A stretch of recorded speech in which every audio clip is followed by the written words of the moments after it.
ओम शांति। 31 जनवरी 2026 के ईश्वरीय महावाक्य। पहले एक नज़र मुरली के मुख्य पॉइंट्स पर। बाबा ने कहा, तुम आत्माएं पहले सर्वशक्तिमान थी, अब फिर सर्वशक्तिमान बाप से अपना बुद्धि योग लगाओ तो उनकी शक्ति तुम आत्माओं के अंदर आ जाएगी। एक बाप की याद के सिवाय बैटरी चार्ज नहीं हो सकती, याद से ही ताकत आएगी। बाप ने कहा, मैं ऑल माइटी हूँ, मेरे द्वारा ही तुम्हें ऑल माइटी राज्य मिलता है। नरकवासियों की मत है रावण मत, जिससे तुम गिरते आए हो। एक बाप की श्रीमत ही श्रेष्ठ ते श्रेष्ठ है, जो तुम्हें ऊंच चढ़ाती है, अर्थात मनुष्य से देवता बना देती है। और लास्ट में बाबा ने कहा, यह सृष्टि अब बदल रही है, तुम पतित से पावन बन रहे हो। बाप आए हैं सबको ले जाने, तुम सब आत्माएं उनके पिछाड़ी घर जाएंगी। इसलिए तुम्हारा बाप के साथ अर्थात सजनियों का साजन के साथ योग होना चाहिए। और अब सुनते हैं महावाक्यों को विस्तार से। मुरली का सार। मीठे बच्चे, तुम यहाँ आए हो सर्वशक्तिमान बाप से शक्ति लेने, अर्थात दीपक में ज्ञान का घृत डालने। प्रश्न, शिव की बारात का गायन क्यों है?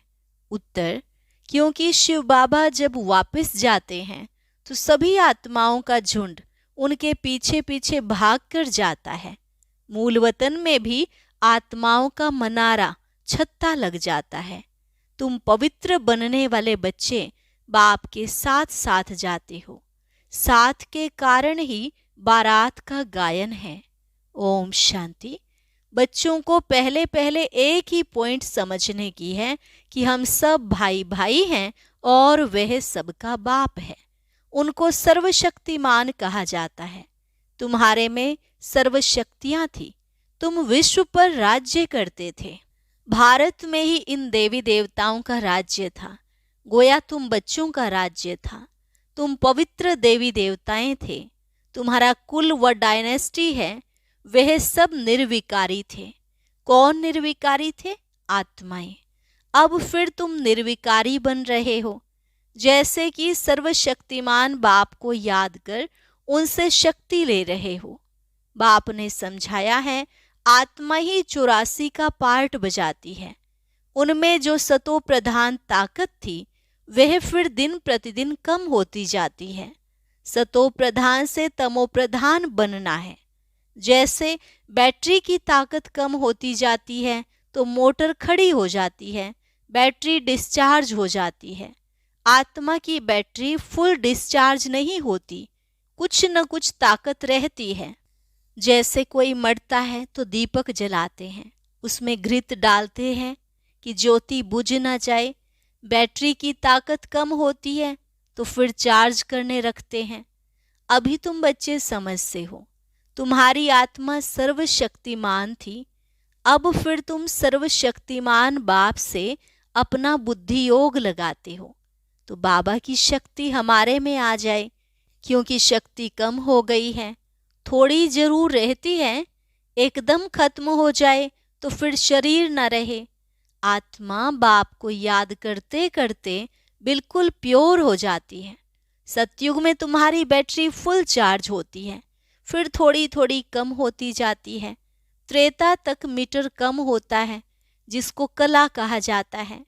फिर कहेंगे आत्मा जो सतो प्रधान थी वह सतो बनी, ताकत कम हो जाती है। तुम समझते हो हम मनुष्य से देवता बन जाते हैं सतयुग में। अब बाप कहते हैं मुझे याद करो तो तुम तमो प्रधान से सतो प्रधान बन जाएंगे। अभी तुम तमो प्रधान बन गए हो तो ताकत का देवाला निकल गया है। फिर बाप को याद करने से पूरी ताकत आएगी, क्योंकि तुम जानते हो देह सहित देह के जो भी संबंध हैं वह सब खत्म हो जाने हैं। फिर तुमको बेहद का राज्य मिलता है। बाप भी बेहद का है तो वर्षा भी बेहद का देते हैं। अभी तुम पतित हो, तुम्हारी ताकत बिल्कुल कम होती गई है। हे बच्चों, अब तुम मुझे याद करो, मैं ऑल माइटी हूँ, मेरे द्वारा ऑलमाइटी राज्य मिलता है। सतयुग में देवी देवता सारे विश्व के मालिक थे, पवित्र थे, दैवी गुणवान थे। अभी वह दैवी गुणवान नहीं है। सबकी बैटरी पूरी डिस्चार्ज होने लगी है, फिर अब बैटरी बढ़ती है। सिवाय परम पिता परमात्मा के साथ योग लगाने के बैटरी चार्ज नहीं हो सकती। वह बाप ही एवर प्योर है। यहाँ सब है इम्प्योर। जब प्योर रहते हैं तो बैटरी चार्ज रहती है। तो अब बाप समझाते हैं, एक को ही याद करना है। ऊंचते ऊंच है भगवान, बाकी सब है रचना। रचना से रचना को कभी वर्षा नहीं मिलता है। क्रिएटर तो एक ही है, वह है बेहद का बाप। बाकी तो सब हैं हद के। बेहद के बाप को याद करने से बेहद की बादशाही मिलती है। तो बच्चों को दिल अंदर समझना चाहिए, हमारे लिए बाबा नई दुनिया स्वर्ग की स्थापना कर रहे हैं। ड्रामा प्लान अनुसार स्वर्ग की स्थापना हो रही है। तुम जानते हो सतयुग आने वाला है। सतयुग में होता ही है सदा सुख। वह कैसे मिलता है? बाप बैठ समझाते हैं, माँ में कम याद करो। मैं एवर प्योर हूँ। मैं कभी मनुष्य तन नहीं लेता हूँ, ना दैवी तन ना मनुष्य तन लेता हूँ। अर्थात मैं जन्म मरण में नहीं आता हूँ। सिर्फ तुम बच्चों को स्वर्ग की बादशाही देने लिए जब यह 60 वर्ष की वानप्रस्थ अवस्था में होता है, तब इनके तन में आता हूँ। यही पूरा सतो प्रधान से तमो प्रधान बना है। नंबर 1 ऊंचते ऊंच भगवान, फिर है सूक्ष्म वतनवासी ब्रह्मा विष्णु शंकर, जिसका साक्षात्कार होता है। सूक्ष्म वतन बीच का है ना, जहां शरीर नहीं हो सकते। सूक्ष्म शरीर सिर्फ दिव्य दृष्टि से देखा जाता है। मनुष्य सृष्टि तो यहाँ है, बाकी वह तो सिर्फ साक्षात्कार के लिए फरिश्ते हैं।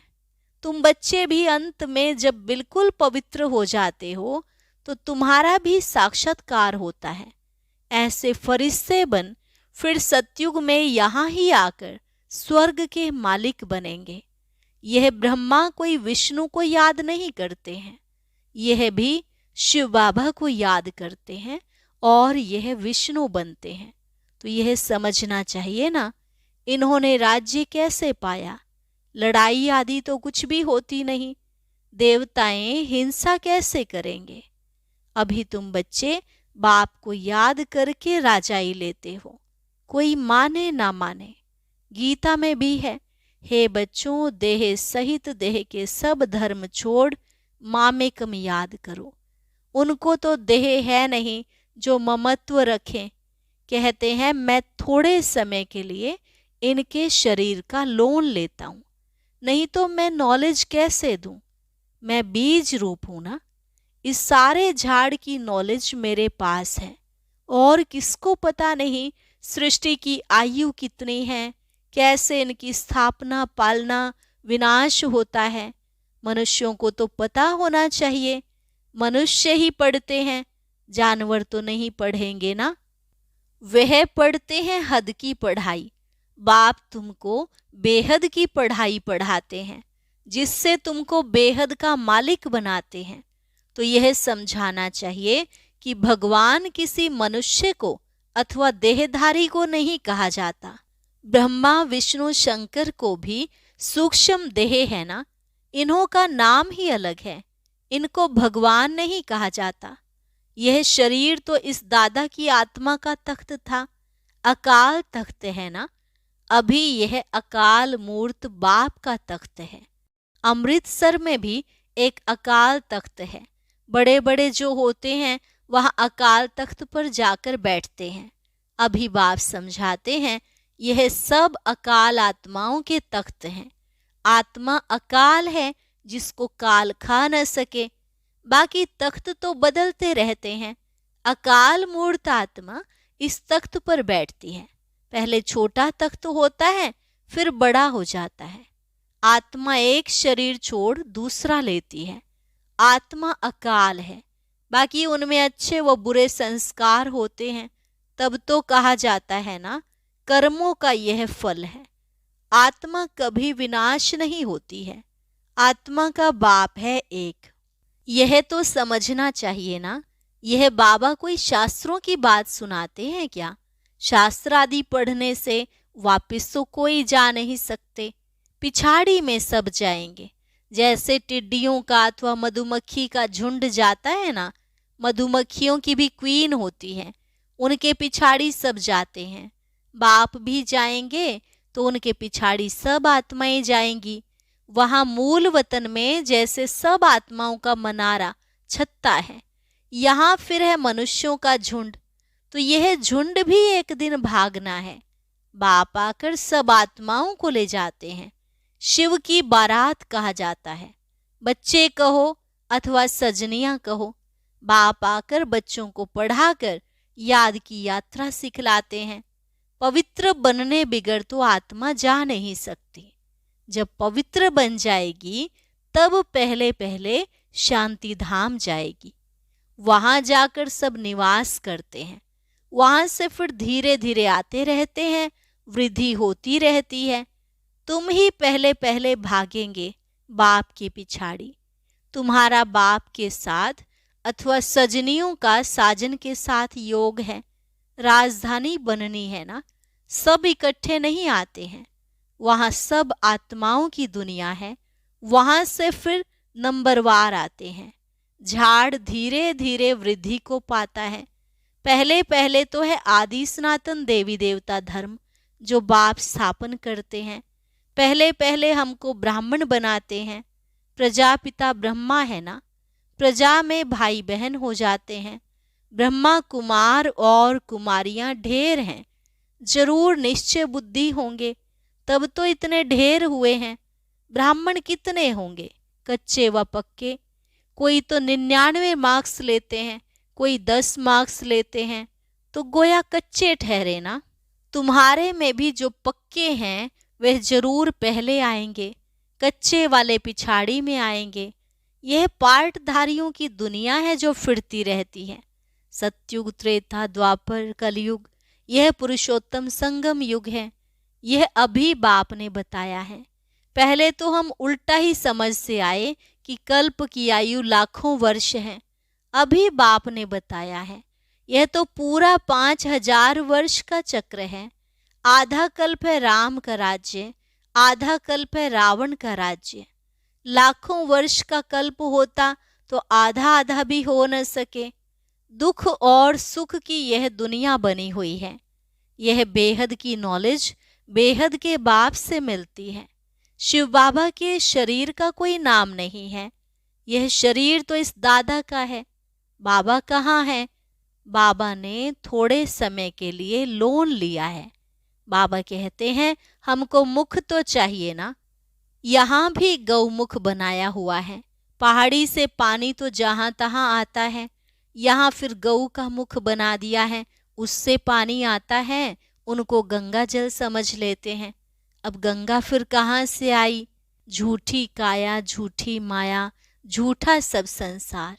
भारत जब स्वर्ग था तो सचखंड कहा जाता है। फिर भारत ही पुराना बनता तो झूठ खंड कहा जाता है। इस झूठ खंड में जब सभी पतित बन जाते हैं तब बुलाते हैं बाबा हमको पावन बनाए, इस पुरानी दुनिया से ले चलो। बाप कहते हैं मेरे सब बच्चे काम चिता पर चढ़ काले बन गए हैं। बाप बच्चों को बैठ कहते हैं तुम तो स्वर्ग के मालिक थे ना, स्मृति आई है ना। बच्चों को समझाते हैं, सारी दुनिया को नहीं समझाते, तुमको ही समझाते हैं तो मालूम पड़े कि हमारा बाप कौन है। इस दुनिया को कहा जाता है फॉरेस्ट ऑफ थॉर्न्स, अर्थात कांटों का जंगल। सबसे बड़ा काम का कांटा लगाते हैं। भले यहाँ भगत भी बहुत हैं, वेजिटेरियन हैं, परंतु ऐसे नहीं कि विकार में नहीं जाते हैं। ऐसे तो बहुत बाल ब्रह्मचारी भी रहते हैं, छोटेपन से ही कब छीछी खाना आदि नहीं खाते हैं। सन्यासी भी कहते हैं निर्विकारी बनो, वह हद का सन्यास मनुष्य कराते हैं। दूसरे जन्म में फिर गृहस्थी पास जन्म ले, फिर घर बार छोड़ चले जाते हैं। सतयुग में यह श्री कृष्ण आदि देवताएं कभी घर बार छोड़ते हैं क्या? नहीं। तो उन्हों का है हद का सन्यास, अभी तुम्हारा है बेहद का सन्यास। सारी दुनिया का, संबंधियों आदि का बुद्धि से सन्यास करते हो। तुम्हारे लिए अब स्वर्ग की स्थापना हो रही है, तुम्हारी बुद्धि स्वर्ग तरफ ही जाएगी। तो शिव बाबा को ही याद करना है। बेहद का बाप कहते हैं मुझे याद करो, मन मना भव मध्याजी भव, तो तुम देवता बन जाएंगे। यह वही गीता का एपिसोड है। संगम युग भी है, मैं संगम पर ही सुनाता हूँ। राजयोग जरूर आगे जन्म में संगम पर सीखे होंगे। यह सृष्टि बदलती है ना, तुम पतित से पावन बन जाते हो। अब यह है पुरुषोत्तम संगम युग, जबकि हम ऐसे तमो प्रधान से सतो प्रधान बनते हैं। हर एक बात अच्छी रीति समझकर निश्चय करनी चाहिए। यह कोई मनुष्य थोड़े ही कहते हैं, यह है श्रीमत, अर्थात श्रेष्ठ ते श्रेष्ठ मत भगवान की। बाकी सब है मनुष्य मत। मनुष्य मत से गिरते आते हो, अब श्रीमत से तुम चढ़ते हो। बाप मनुष्य से देवता बना देते हैं। दैवी मत स्वर्गवासी की है और वह है नरकवासी मनुष्य मत, जिसको रावण मत कहा जाता है। रावण राज्य भी कोई कम नहीं है, सारी दुनिया पर रावण का राज्य है। यह बेहद की लंका है जिस पर रावण का राज्य है। फिर देवताओं का पवित्र राज्य होगा, वहां बहुत सुख होता है। स्वर्ग की कितनी महिमा है।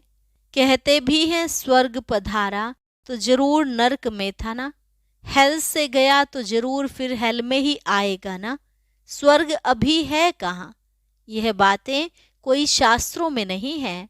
अभी बाप तुम्हें सारी नॉलेज देते हैं। बैटरी भरती है, माया फिर लिंक तोड़ देती है। अच्छा, मीठे मीठे सिकिलधे बच्चों प्रति मात पिता बाप दादा का याद प्यार और गुड मॉर्निंग। रूहानी बाप की रूहानी बच्चों को नमस्ते। रूहानी बच्चों की रूहानी बाप दादा को नमस्ते नमस्ते, गुड मॉर्निंग। शुक्रिया बाबा, शुक्रिया। धारणा के लिए मुख्य सार। पहली पॉइंट, मन वचन कर्म से पवित्र बन आत्मा रूपी बैटरी को चार्ज करना है। पक्का ब्राह्मण बनना है। मन मत व मनुष्य मत छोड़ एक बाप की श्रीमत पर चलकर स्वयं को श्रेष्ठ बनाना है। सतो प्रधान बन बाप के साथ उड़कर जाना है। वरदान, सत्यता की शक्ति द्वारा प्रकृति व विश्व को सतो प्रधान बनाने वाले मास्टर विधि विधाता भव। सत्यता की शक्ति द्वारा प्रकृति व विश्व को सतो प्रधान बनाने वाले मास्टर विधि विधाता भव। जब आप बच्चे सत्यता की शक्ति को धारण कर मास्टर विधि विधाता बनते हो तो प्रकृति सतो प्रधान बन जाती है, युग सतयुग बन जाता है। सर्व आत्माएं सदगति की तकदीर बना लेती हैं। आपकी सत्यता पारस के समान है। जैसे पारस लोहे को पारस बना देता है, ऐसे सत्यता की शक्ति आत्मा को, प्रकृति को, समय को, सर्व सामग्री को, सर्व संबंध को, संस्कारों को, आहार व्यवहार को सतो प्रधान बना देती है। स्लोगन, योगी आत्माएं वह हैं जिन्हें प्रकृति की हलचल भी आकर्षित ना करे। योगी आत्माएं वह हैं जिन्हें प्रकृति की हलचल भी आकर्षित ना करे। अव्यक्त इशारे, इस अव्यक्ति मास में बंधन मुक्त रहे, जीवन मुक्त स्थिति का अनुभव करो। स्वदर्शन चक्रधारी सोछत्रधारी बनो तो देह की स्मृति के अनेक व्यर्थ संकल्पों के चक्र से, लौकिक और अलौकिक संबंधों के चक्र से, अपने अनेक जन्मों के स्वभाव और संस्कारों के चक्र से और प्रकृति के अनेक प्रकार की आकर्षण के चक्र से जब मुक्त हो जाएंगे, तब अन्य आत्माओं को भी बाप से प्राप्त हुई शक्तियों द्वारा अनेक चक्रों से सहज ही छुड़ाकर जीवन मुक्त बना सकेंगे। अच्छा, और अभी सुनते हैं आज का अव्यक्त ज्ञान मोती।